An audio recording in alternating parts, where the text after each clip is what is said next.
আচ্ছা বলুন তো, মানুষ ধর্ম নিয়ে কেন এত ভেদাভেদ করছে? ধর্ম নিয়ে ঈর্ষা, আমারটা ভালো, ওরটা খারাপ, আমারটা ঠিক, ওরটা ভুল, আমারটা বড়, ওরটা ছোট, হীনতা, নীচতা, ধর্মযুদ্ধ, নিজেদের অস্ত্রতে নিজেরাই শিকার হয়ে পড়ছে। আর যারা ভেদাভেদ করছে, তারা নিজেদের ধর্ম সম্বন্ধে কতটা জানেন, ধর্মশাস্ত্র সম্বন্ধে কতটা জানেন? আপনার কি মনে হয় এই বিষয় নিয়ে কখনো ভেবেছেন, দেখেছেন? আসুন, আজকে আমরা দেখব যে যারা ধর্ম নিয়ে ভেদাভেদ করছে তারা প্রকৃত ধর্মের মানুষ কি? আর যাদের ভেদাভেদ করছে তারা এর দ্বারা কিভাবে আক্রান্ত হচ্ছে, আর প্রকৃত ধর্মশাস্ত্র কি বলছে, প্রকৃত ধর্ম কি বলছে, মানুষেদের নিজেদের মধ্যে সে মতবাদ ঠিক আছে কিনা, সেটা আজকে আমরা দেখব। আপনি যদি প্রকৃত সত্যের অনুসন্ধানকারী হন, আমি বলবো আপনি নতুন হয়ে থাকলে এই চ্যানেলটা আপনার সঙ্গে রাখুন সাবস্ক্রাইব করে, কারণ এতে অসাধারণ অদ্বিতীয় ভিডিও আপনি পাবেন। ভেদাভেদের কয়েকটা কারণ তুলে ধরবো, যে ধর্মের মানুষেরা ভেদাভেদ করছে তাদের নিজেদের ধর্ম সম্বন্ধে তারা কতটা জানে আজকে দেখবো কয়েকটা উদাহরণের মধ্য দিয়ে। তিনটি ধর্মের বিষয়ে বলবো, একটা হচ্ছে হিন্দু, একটা হচ্ছে খ্রিস্টান, একটা হচ্ছে ইসলাম। এই তিনটি ধর্মের বিষয়ে কিছু কিছু অংশ আমি তুলে ধরবো, আপনি নিজে মিলিয়ে দেখুন যে আপনি যদি এই তিনটের মধ্যে কোনোটা হয়ে থাকেন, তাহলে আপনি একবার মিলিয়ে দেখুন আপনি যে বিশ্বাসটা করছেন সেটা এর সঙ্গে মিলছে কিনা। আমরা প্রথমে আলোচনা করি হিন্দু ধর্ম নিয়ে। যারা হিন্দু ধর্মে বিশ্বাসী তাদের কয়েকজনকে প্রশ্ন করবেন, দেখবেন একটা প্রশ্নের উত্তর তারা বিভিন্ন রকম দিচ্ছে। যদি আপনি বলেন যে গণেশের হাতির মাথা কেন, তারা দেখবেন একজন বলছে অন্যরকম, আরেকজন বলছে আরেক রকম, আরেকজন বলছে আরেক রকম। মানুষেরা ধর্ম সম্বন্ধে, নিজেদের ধর্ম সম্বন্ধে বিভিন্ন রকম মতবাদ, তারা নিজেরাই ঠিক নয় যে সঠিক উত্তরটা কোথায়। আবার যদি জিজ্ঞেস করেন তাদেরকে যে দুর্গা তার 10টা হাত, এর তত্ত্বটা কি, এর রহস্যটা কি, বিভিন্ন জন এর উত্তর দেখবেন বিভিন্ন ভাবে দেবে। কেউ বলবে যে 10টা দিক তাই 10টা হাত, কেউ বলবে যে অসুর তার মায়া বলেতে 10 দিক থেকে যে কোনো দিক থেকে আক্রমণ করতে পারে, তাই তাকে 10 দিকে 10টা হাত 10টা অস্ত্র দিয়ে তাকে ঠিক রেখেছে, যেদিক দিয়ে আক্রমণ করবে দুর্গা যেন তাকে প্রতিরোধ করতে পারে, বধ করতে পারে। এই রকম ভাবে অনেক রকম উত্তর আপনি পাবেন। আবার দেখবেন আপনি যদি জিজ্ঞেস করেন যে ছিন্নমস্তা কালীর ব্যাপারটা কি, যে নিজে কালী নিজের হাত দিয়ে নিজের মুন্ডু কেটে আর এক হাত দিয়ে নিজের মুন্ডুটা ধরে আছে এবং সেখান থেকে রক্ত বেরাচ্ছে, সেই রক্ত সে নিজে পান করছে, এর তত্ত্বটা কি? দেখবেন অনেক বড় বড় যারা হিন্দু নিজেদেরকে মনে করেন তারা নিজেরাই এর সঠিক তত্ত্ব রহস্য জানে না। আবার কয়েকজনকে প্রশ্ন করবেন পুজোতে ঘর দেওয়া হয় কেন, কলা গাছ দেওয়া হয় কেন, ডাব দেওয়া হয় কেন, এর তত্ত্বটা রহস্যটা কি?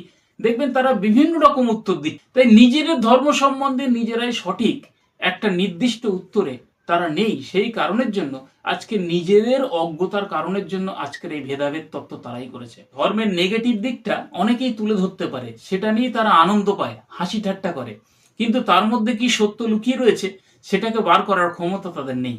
তাই এই রাস্তার লোক খুবই অল্প হয়, আর তাদেরকে সমস্ত মানুষেরা চাপা দিয়ে রাখে। আজকে আমরা ধর্মশাস্ত্র এই ধর্মীয় ভেদাভেদ সম্বন্ধে কি বলছে সেটা দেখবো, কিন্তু তার আগে আরো দুটো ধর্ম সম্বন্ধে দেখে নি। খ্রিস্টীয় সম্প্রদায় যারা বলছে নিজেদেরকে খ্রিস্টিয়ান বলছে, তাদের ধর্ম সেটা সম্বন্ধে তারা নিজেরা কতটা এক। আপনি দেখবেন যে বাইবেলে লেখা রয়েছে যে আদি পুস্তক যদি 6 অধ্যায় দেখেন, অনেকে বলছে ঈশ্বরের পুত্ররা, এই ঈশ্বরের পুত্ররা, কেউ বলছে স্বর্গদূত হচ্ছে ঈশ্বরের পুত্ররা, আবার কেউ বলছে মানুষ হচ্ছে ঈশ্বরের পুত্রেরা, আবার কেউ বলছে সে শ্বেতের বংশধর ঈশ্বরের পুত্রেরা, আবার কেউ বলছে এটা কোনো ধার্মিক ধারা, যে ধারাটা প্রকৃতপক্ষে প্রথম থেকে তুলে ধরা হয়নি, আবার কেউ বলছে লুসিফার স্বর্গে ছিল, স্বর্গ থেকে ফেলে দেওয়া হয়েছে।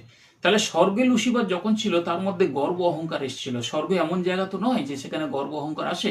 তাই আবার অনেকে বলছে যে লুসিফার স্বর্গে ছিল না, আকাশের কোনো লেভেলে ছিল। যীশুখ্রিস্ট সম্বন্ধে যে যীশুখ্রিস্ট ঈশ্বর, আবার কেউ বলছে না যীশুখ্রিস্ট ঈশ্বর নয়, কেউ মানুষ, আবার কেউ বলছে অদৃশ্য ঈশ্বরের প্রতিমূর্তি হচ্ছে যীশুখ্রিস্ট, তার মানে ঈশ্বর অদৃশ্য, তার আকারে চলে এসছে, রূপ আছে। এই রকম ভাবে অনেকেই বলছে। আবার কেউ বলছে যীশুখ্রিস্ট 100% ঈশ্বর, 100% মানুষ। এইরকম ভাবে নিজেদের বিশ্বাস সম্বন্ধে নিজেরাই সঠিক নয়। যীশুখ্রিস্টের বাপ্তিস্ম সম্বন্ধে অনেকে অনেক রকম বলছে। কেউ বলছে প্রয়োজন ছিল তার দীক্ষার, আবার কেউ বলছে প্রয়োজন ছিল না, কেউ বলছে প্রয়োজন ছিল না অথচ নিয়েছে এই কারণে যে মানুষ যেন দেখতে পারে, উদাহরণস্বরূপ।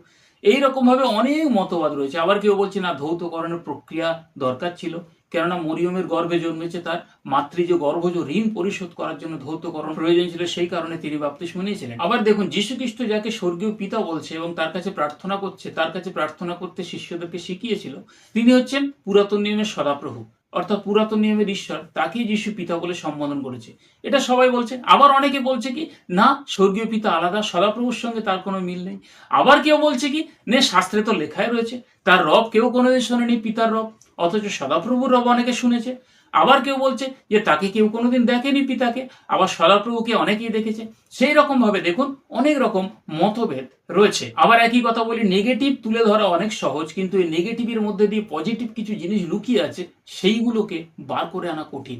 সেগুলো যারা বার করে আনে তারাই হয়ে যায় ভুল, তাদেরকে মানুষ খিস্টারি বলে। কিন্তু প্রকৃতপক্ষে যারা সত্যটা তুলে ধরছে তাদেরকে বোঝার চেষ্টা করে না। সমস্যাটা তো এখানেই। আবার দেখুন আসি পরে সেই ইসলাম ধর্ম সম্বন্ধে। সেখানেও কয়েকটা বিষয় রয়েছে, একই বিষয়ে অনেক রকম উত্তর। কেউ বলছে কোরআনে কোনো নামাজ পড়তে বলেনি, কেন আমরা নামাজ পড়বো, নামাজের কথা বলেনি।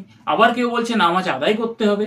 আবার অনেকে বলছে সুবহান আল্লাহ মানে পবিত্র আল্লাহ, তিনি সমস্ত কিছু যা কিছু করে সবই উত্তম, তাই তিনি সৃষ্টি করেছে উত্তম। আবার কেউ বলছে না, যদি তিনি উত্তম ভাবে সৃষ্টি করেন তাহলে কেন লেখা রয়েছে যে বোবা, কালা, অন্ধ এদেরকে তিনি পছন্দ করে না, তার দৃষ্টিতে এরা হচ্ছে নিকৃষ্ট। আবার কেউ বলছে যে আল্লাহ মিথ্যাকে প্রশ্রয় দেয় না, মিথ্যাকে পছন্দ করে না। আবার কেউ বলছে প্রয়োজনে তিনি মিথ্যাকে সাপোর্ট করেন, মিথ্যাকে প্রায়োরিটি দেন। কেউ বলছে মোহাম্মদ সরাসরি আল্লাহর বাণী শোনেনি, সে কোনো ফেরেস্তার বাণী শুনেছিল। আবার বলছে আল্লাহর বাণী যখন আসে তখন মোহাম্মদ সহ্য করতে পারেনি, এত বিকট ছিল, সেই কারণের জন্য সে সহ্য করতে পারেনি। অনেকে বলছে সে সুসাইড করতে উদ্যত হয়েছিল। আবার বলছে যে যারা হচ্ছে নবী তাদের উপরে কোনো মন্দ আত্মার প্রকোপ থাকে না। আবার অনেকে বলছে যে নবীর উপরে প্রকোপ হয়েছিল।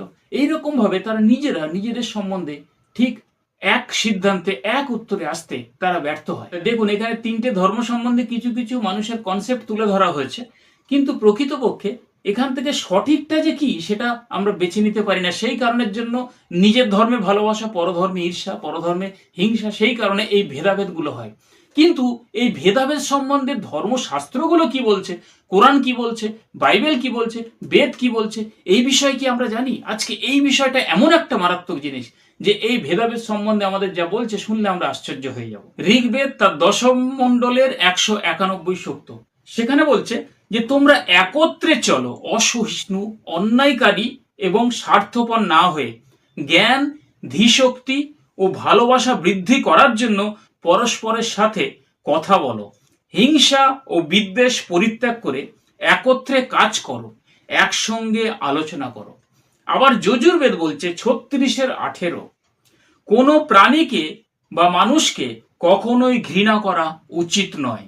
অথর্ববেদ কি বলছে 3-30, মানুষেরা যেন সত্য গ্রহণ ও অসত্যকে পরিত্যাগ করে, সমস্ত ভেদাভেদ ত্যাগ করে প্রেমের সাথে একে অপরের ভুল সংশোধন করতে এক হয়। যেটা হচ্ছে সব থেকে প্রাচীনতম পুস্তক, সেখানে ভেদাভেদ সম্বন্ধে বলছে যে ভেদাভেদ করো না, তোমরা এক হও, একসঙ্গে চলো। হিন্দু শাস্ত্র তাই শিক্ষা দিচ্ছে। তাহলে যারা ভেদাভেদ নিয়ে আর নিজেদের হিন্দু বলে বড় বড় করে দেখাচ্ছে, তারা নিজেদের শাস্ত্র সম্বন্ধে কতটা জানে আপনি এখন নিশ্চয়ই বুঝতে পারছেন। আসুন এবার বাইবেল এই বিষয়ে কি বলছে সেটা দেখি। তিথ তার 3-10, সেখানে বলছে দল ভেদীদের অগ্রাহ্য করো। গালাতীয় তার 5-15 বলছে তোমাদের নিজেদের মধ্যে যদি পরস্পর দলাদলি, দংশাদংশি, গেলাগিলি থাকে, তাহলে তোমরা নিজেদের অজান্তে নিজেদের দ্বারাই নিজেদের জালে পড়ছো বা কবলিত হচ্ছ। ফিলিপিও তার 2-2-5 বলছে একই বিষয়ে ভাবো, প্রতিযোগিতার বশে কিছুই করো না, এবং নম্রভাবে নিজের থেকে অন্যকে শ্রেষ্ঠ জ্ঞান করো, এবং নিজের বিষয় নয় অন্যের বিষয়ে লক্ষ্য রাখো। আবার যীশুখ্রিস্ট তাকে ধন্য বলেছে যে মিলন করিয়ে দেয়। আবার বলছে প্রতিবেশীকে আপনার মতো প্রেম করো। কোরআন এই সম্বন্ধে কি বলছে আমরা একটু দেখি। সূরা বাকরা 2-60 শেষ অংশ, পৃথিবীতে অত্যাচারের রূপে কলহ সৃষ্টি করো না। দেখুন কোরআন বলছে। আবার ওই সূরা বাকরা 2-84, তোমরা পরস্পর রক্তপাত করো না। আবার 2-85, পরস্পরকে হত্যা করো না।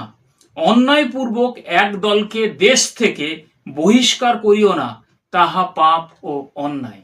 আবার দেখুন সূরা বাকরা 2-42, তোমরা সত্যকে মিথ্যার সঙ্গে সংমিশ্রণ করো না, এবং জেনে শুনে সত্যকে চাপা দিয়ে রেখো না বা গোপন করো না। শাস্ত্রের কয়েকটা মাত্র অংশ তুলে ধরলাম, তাতেই শাস্ত্র, সব শাস্ত্র, কোরআন, বাইবেল, বেদ সবাই বলছে যে তোমরা একসঙ্গে চলো, তোমরা ভেদাভেদ করো না, মারামারি, দংশাদংশি, গেলাগিলি এগুলো করো না। কিন্তু মানুষ আজকে করছে কেন? এই শাস্ত্রের জ্ঞান তাদের আছে কি আপনি নিজে বলুন তো? না নিজেদের ধর্ম সম্বন্ধে তারা সঠিক তত্ত্ব জানে বলুন তো? যারা এই ভেদাভেদ করছে, নিজেদের ধর্ম সম্বন্ধে তাদের কতটা বিশ্বাস, কতটা শ্রদ্ধাশীল, ধর্মশাস্ত্র সম্বন্ধে কতটা জ্ঞান আছে আপনি নিজেই এখন টের পাচ্ছেন। তাই ধর্মশাস্ত্র তাকে মাখা নয়, চাখা নয়, ধর্মশাস্ত্রকে পূজা করা নয়, ধর্মশাস্ত্রকে চুম্বন করা নয়, ধর্মশাস্ত্র থেকে সত্যের জ্ঞানটা বার করে নিয়ে আসা, সত্যটাকে তুলে ধরে আনা এবং সেটাই এক্সারসাইজ করা এবং এগিয়ে যাওয়া, এটাই হবে মানুষের প্রকৃত উদ্দেশ্য। তাই তারা যে ধর্মেরই মানুষ হোক না কেন, প্রত্যেক ধর্মশাস্ত্রই বলেছে যে সত্যকে অনুসরণ করো। তাই ধর্মের থেকে সত্য বড়, ধর্মের শাস্ত্রের থেকে সত্য বড়। সত্যকে আপনি যখন জানতে পারবেন তখন দেখবেন যে না, এইগুলো আমরা নিজেদের জালে নিজেরাই কবলিত হচ্ছি। অর্থাৎ নিজের গালে সরাসরি সামনে থেকে থাপ্পড় না মেরে হাতটা ঘুরিয়ে নিজের গালেতেই মারছি। যদি আমরা ভেদাভেদ করি, অন্যকে, অন্য ধর্মকে, অন্য ধর্মশাস্ত্রকে ঘৃণা করি, অন্য জাতিকে, অন্য বংশকে যদি ঘৃণা করি, তাহলে সেটাই বোঝাচ্ছে। এই কারণে আমাদের সেই স্লোগান হওয়া উচিত যে অভেদ তত্ত্বমসি, অর্থাৎ আমরা কোনো ভেদাভেদ করব না, আমরা সত্যকে গ্রহণ করে নিজেরা গ্রহণ করব এবং অন্যকে সত্যের কথা বলবো। পরের ভিডিওতে আরো সত্যের রহস্য নিয়ে উপস্থিত হচ্ছি। আপনি যদি সত্য তত্ত্ব জানতে চান, সত্যের অনুসন্ধানকারী হন, প্রকৃত সত্যের মহাসত্যে পৌঁছাতে চান, তাহলে অবশ্যই আমাদের সঙ্গে যুক্ত হন। এই চ্যানেলটাকে আপনার সঙ্গে রাখুন, সাবস্ক্রাইব করে নিশ্চয়ই সন্ধান পাবেন।